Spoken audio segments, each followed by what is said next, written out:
The Federal Reserve has many roles, but its single most important responsibility is to control the nation's money supply.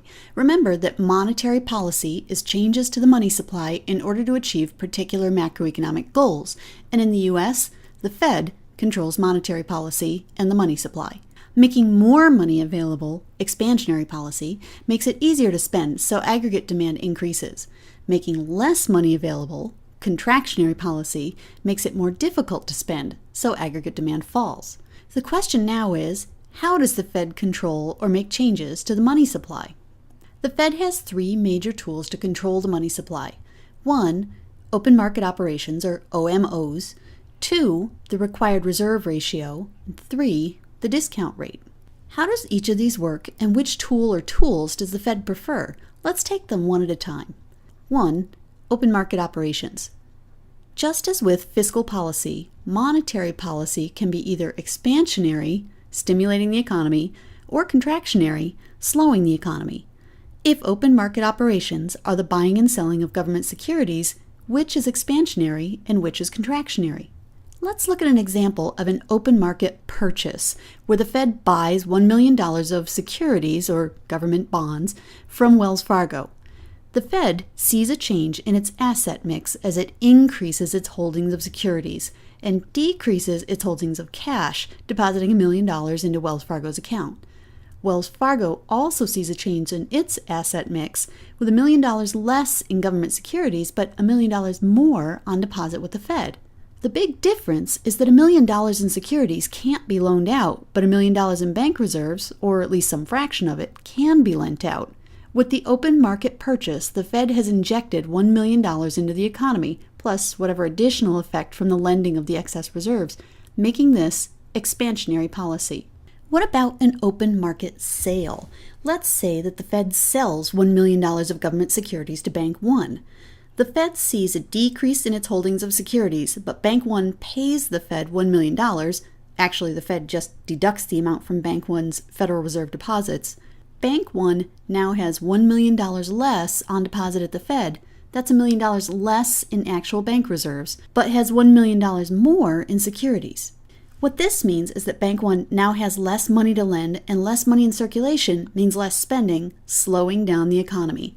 Therefore, an open market sale is contractionary monetary policy.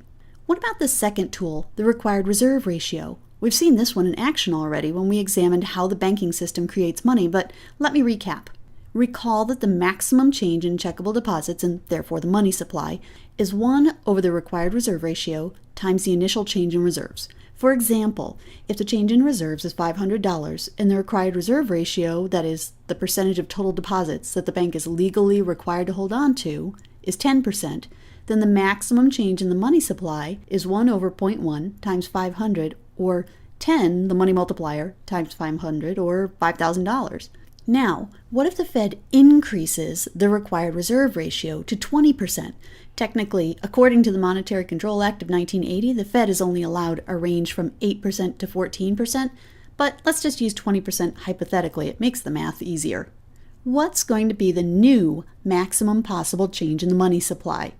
With a required reserve ratio of 0.2, that's 20%, the multiplier is now 1 over 0.2, or 5. So the maximum change is 5 times $500, or $2,500.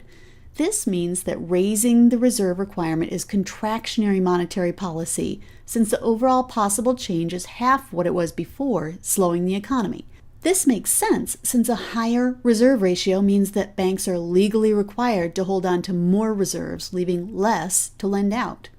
What if the Fed decreases the reserve requirement to 5%?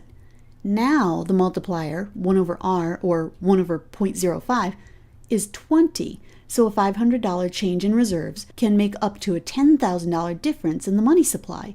Decreasing the required reserve ratio makes more money available for lending, thereby increasing spending in the economy, and expansionary monetary policy. The third tool, the discount rate, is the interest rate at which commercial banks can borrow from the Fed. This one is pretty common sense. At a higher interest rate, banks are less inclined to borrow, which slows the economy, or contractionary policy. At a lower interest rate, banks are more inclined to borrow, putting more money in circulation and stimulating the economy, expansionary policy. Here's the kicker though. Sometimes, even at very attractive rates, banks don't want to borrow from the Fed.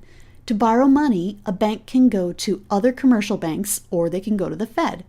Borrowing from other banks means entering the federal funds market and being subject to the federal funds rate, the interest rate that banks charge each other. Borrowing from the Fed means paying the discount rate, or the rate at which the Fed lends to member banks. Which will the borrowing bank choose?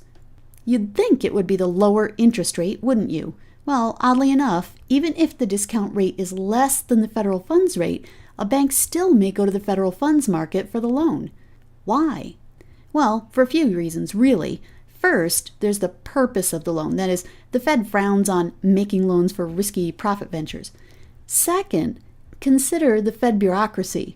Among the functions of the Fed, one is to supervise member banks.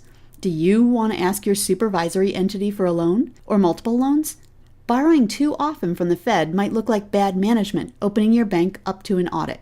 Third, there's the fact that borrowing from the Fed is a privilege, not a right for member banks. If you abuse the privilege, you may be turned down in the future. For all of these reasons, the Fed is referred to as the lender of last resort. So which tool, OMOs, the required reserve ratio, or the discount rate, does the Fed prefer to use? The Fed tends to use open market operations the most for several reasons. 1. OMOs are flexible. The Fed can conduct sales or purchases in any dollar amount that they want. 2.